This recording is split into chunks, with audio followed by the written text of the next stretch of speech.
As I noted in my opening remarks, the minority has requested a roll call vote on Rachel Rollins' nomination to the U.S. Attorney for... Mr. Chairman, I actually would like to speak before the vote because I would like what I'm saying to be considered when people are casting their votes. Of course, the senator has a right. I hope he will recognize that there are colleagues of his who need to go to the floor. Please proceed. Thank you, Mr. Chairman. I think clarity is a good thing in politics and life. I think transparency is a good thing in politics and life. All of us, when we go back to our states, our constituents are interested in what we support and what we stand for. The question of the police, do we support the police or oppose the police? That has become an important political question back home. The debate over abolishing the police is sadly and astonishingly to me a real debate in today's Democratic Party because there are multiple elected Democrats who vocally embrace abolishing the police. It's not just at the local level. It's not just the mayor of New York City. It's not just the mayor of Minneapolis. It's not just the mayor of Portland that advocate abolishing the police. Sadly, it is now senior officials at the U.S. Department of Justice, the number 2 official at the Department of Justice, and the head of the Civil Rights Division at the Department of Justice. Both are among the leading advocates in the country for abolishing the police. Both, in writing, repeatedly and emphatically advocated for abolishing the police last year. 1 year ago in writing, they advocated abolishing the police. Now, every Democratic member of this committee maintains, oh, no, I don't support abolishing the police. At the same time, every single Democrat in the United States Senate voted to confirm not 1, but 2 senior officials at the U.S. Department of Justice who are among the leading advocates of abolishing the police. And now we get a third time where, listen, our votes have consequences. By the way, I voted hell no on both of them because I think abolishing the police is insanity, and I'm emphatically against it. That's an easy vote, and I'm very comfortable telling the people of Texas why I cast that vote. Now we have the nomination of Ms. Rollins. I'll confess, a week ago I had no idea who Rachel Rollins was. I'd never heard of her, never encountered her. Then I looked at her record, and it takes your breath away. We're dealing with an individual nominated to be a U.S. attorney in Massachusetts who has been vocal and aggressive against prosecuting crime. Look, part of abolishing police is getting rid of the men and women in blue that keep us safe. Another part of abolishing police is telling prosecutors, you no longer prosecute crimes. We're not in the crime business anymore. In other words, we, the government, almost always, and in fact, I'll take out the almost, always Democrats, say given a choice between a violent criminal and an innocent citizen, we, the Democrats, choose the violent criminal. You may say, surely that is hyperbole. No one would be crazy for someone who meets that description to be the U.S. attorney. Well, let's look at her record. First of all, Ms. Rollins, in February, she was very candid that she came into the job of DA as a crusader. Here's what she said, quote, if you want to change the criminal legal system, become a prosecutor. Why? She explains why. Because you have, quote, the power to determine charges and what crimes to decline to prosecute. So that's what Ms. Rollins tells you matters about a prosecutor, the power to say, I won't prosecute these crimes. Well, surely she exercised it with reason and restraint. That's what our Democratic colleagues on this committee are suggesting. Well, let's look in writing, and I will say this document, it is entitled Appendix C, SCDAO, Declination and Diversion Policy. Boy, what an incredibly boring title designed to mask a horrific policy. I would encourage anyone, look, if you're watching this at home, and let's assume you have political leanings. You're a Republican, you're a Democrat. If you're a Republican, you're inclined to believe the Republicans on this. If you're a Democrat, you're inclined to believe the Democrats on this. Let me suggest something to you.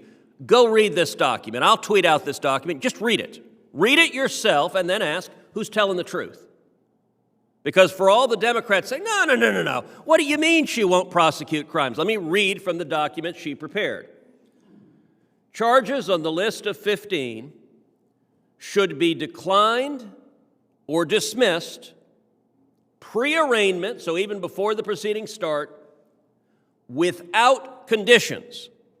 So we're not going to put any conditions on it. No matter what, just throw it out. We don't want to see these cases.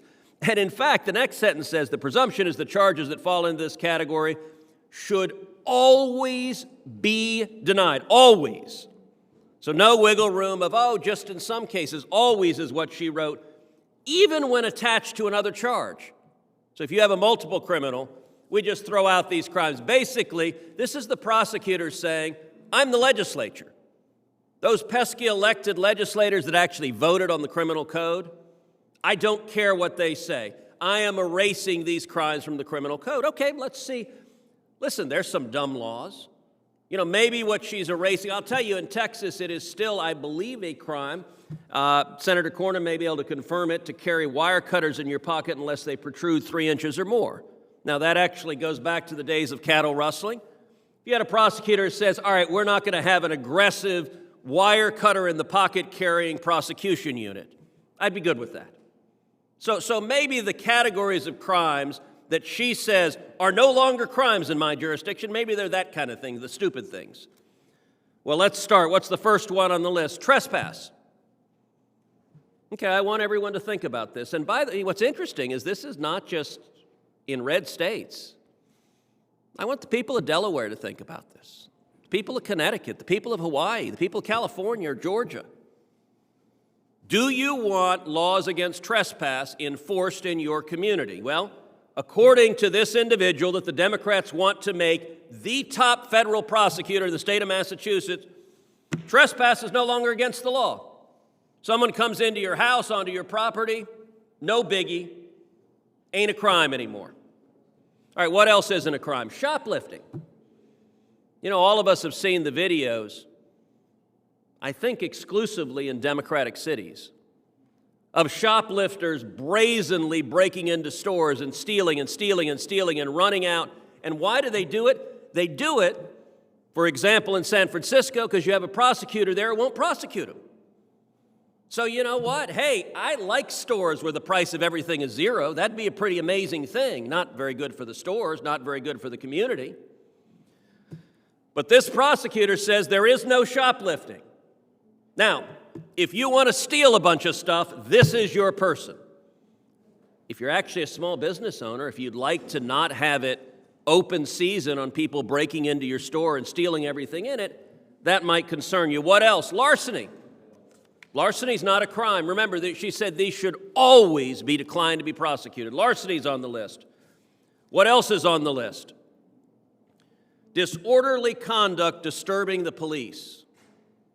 So let me ask you, and the amazing thing is, even in blue states, in Minnesota, I promise you there are a lot of moms that are not eager to discover that if someone is drunk and screaming and trespassing on their front lawn and urinating and defecating on their front lawn in front of their children and cursing at their kids, that, hey, according to the Democrats, not a crime, won't be prosecuted, and by the way, when that person comes back to your front lawn tomorrow and does it again, it's not a crime tomorrow either. Remember, always decline to prosecute it.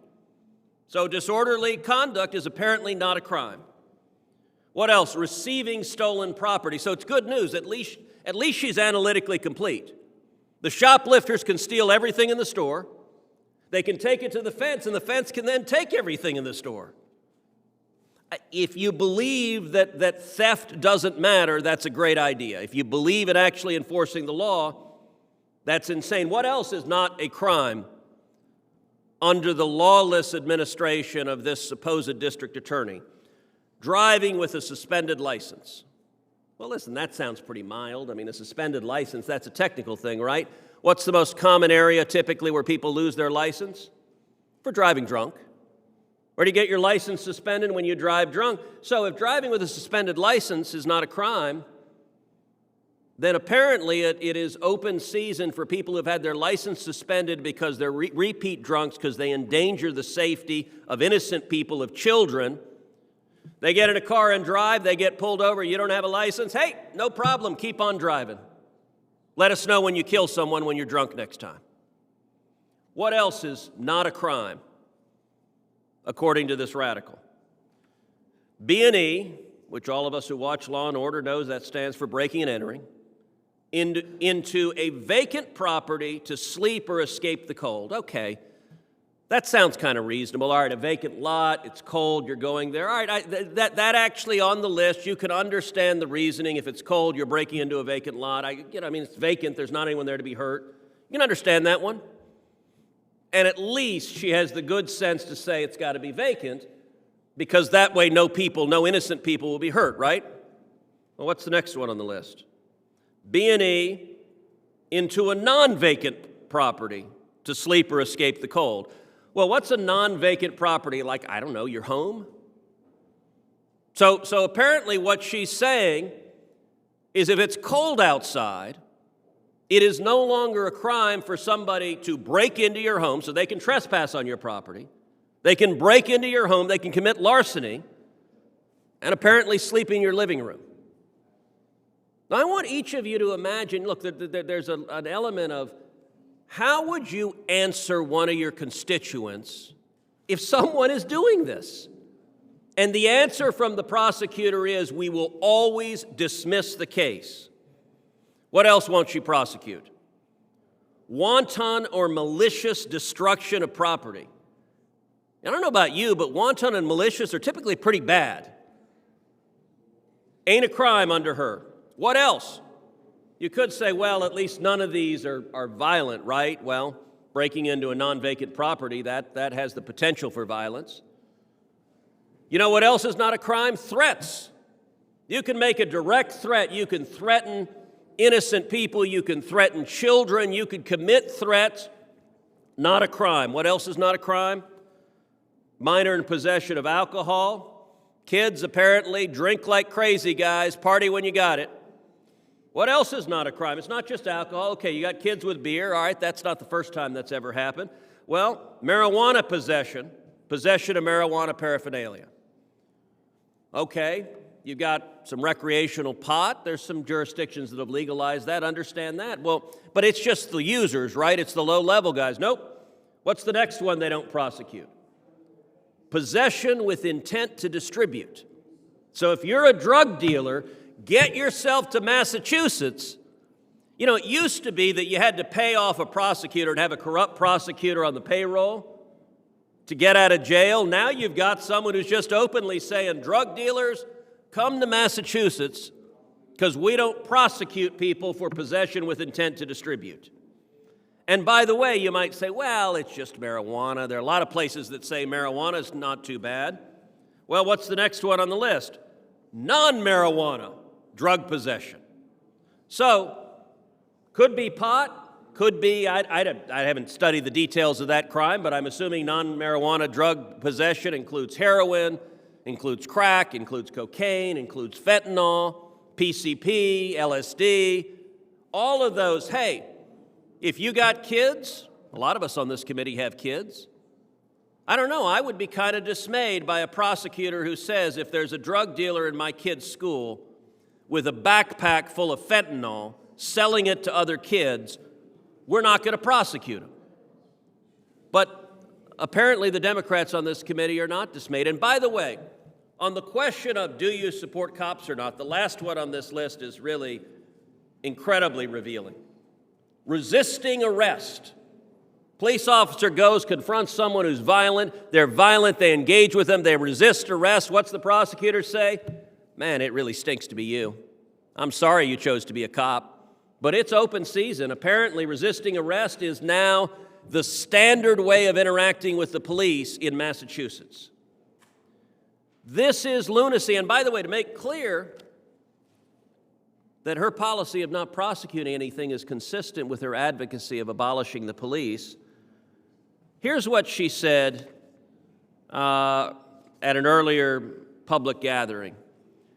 Rollins also spoke about the much-discussed concept of defunding the police. Okay, let's find out. Where is she on defunding the police?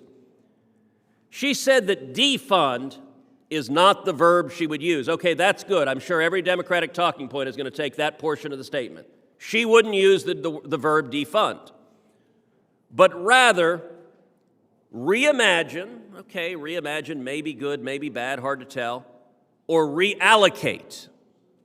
Now, anyone who knows anything about defund means take the money out of, get away their funding. Reallocate means take the money away, get away their funding. And she explains, she elaborates on this. I think we're asking the police to do far too much. I think we can reimagine and reallocate some funding, take money away from the cops. Those are her views, and I'll give you, to have a sense of just how extreme this nominee is, I want to point to Art Acevedo. Senator Cornyn knows Art Acevedo. He used to be the chief of police in Austin. He used to be the chief of police in Houston. He's now in Miami. Art is a Democrat. He is a partisan Democrat. Art is an ambitious partisan Democrat. He has his eyes on higher office. No one has ever missed that about Art. Art is now the president of the Major Cities Chiefs Association. I've had a lot of disagreements with Art Acevedo. Here's what liberal Democrat Art Acevedo says about Rachel Rollins. Quote, people like Ms. Rollins are, quote, going so far that we're putting the criminal and their interest in front of the victim's interest. So I started these remarks by saying transparency matters. I assume moments from now we're going to vote, and we're going to have a party line vote, and every Democrat just going to go ahead and vote for this candidate. You're not going to have listened to anything the Republicans have said, and then you're going to go tell your constituents, what do you mean? I don't support abolishing the police. Well, transparency matters. You now know her record.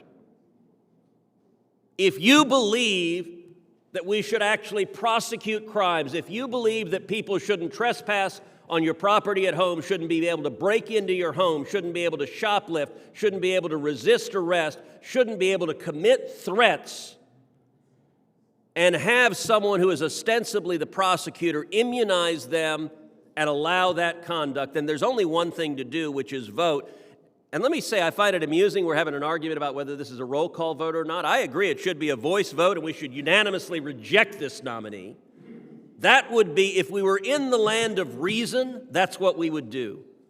But we're instead in partisan polarization, and so every Democrat will happily, like Pravda, vote aye, and then pretend you didn't. But facts are stubborn things, and anyone who reads this document knows exactly what kind of radical this prosecutor is.